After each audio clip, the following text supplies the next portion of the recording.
Aim the nozzle. Aim the nozzle. Okay, this is the nozzle. Ito yung i-aim nyo. Paano hawakan ito dito ba? Ganun eh. Kailangan mo sa tip. Halos dito. Okay, yung hard surface ng nozzle. Okay? Then, Squeeze the lever. ano yung lever dyan? Pakita yung lever. Ito, yung pinipiga. Squeeze the lever.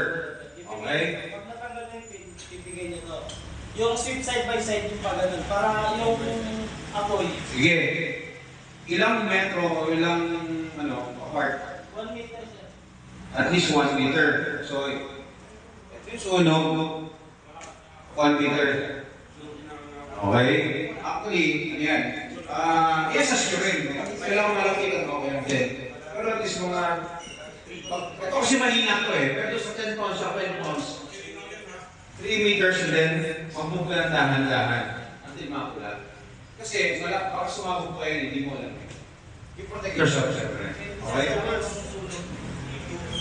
Okay. How to check naman kung gumagana talaga? Yung range siya. Actually, there's a gauge. Pero, siyempre, check ko rin yung ilang buwan na may expired na ba. Okay. Dahil dry care to, yung chemical dito dry sa loob.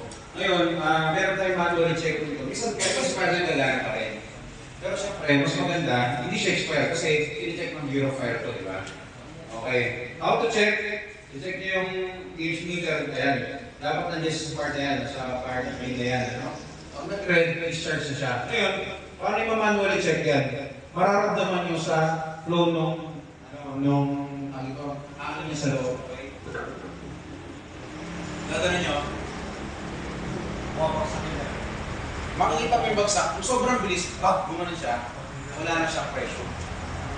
Pero pagka medyo mabagal pa siya, may pressure pa. Okay? Nakuha? Yes, sir. Actually, iniwalay na rin talagang safety sa atin. Pero at least minanage ko yun. Kasi safety security dati tayo pinag-isama. Meron tayo isang safety marshal sa loob. And then, tinuturo nila ito.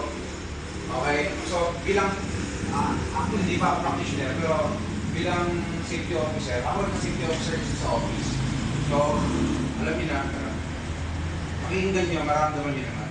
Huwag wala ng pressure. Baka mamaya kasi, hindi niyo na-check, pag gagamitin niyo, non-functional na pala siya. Diba? Okay, palakpakan naman sa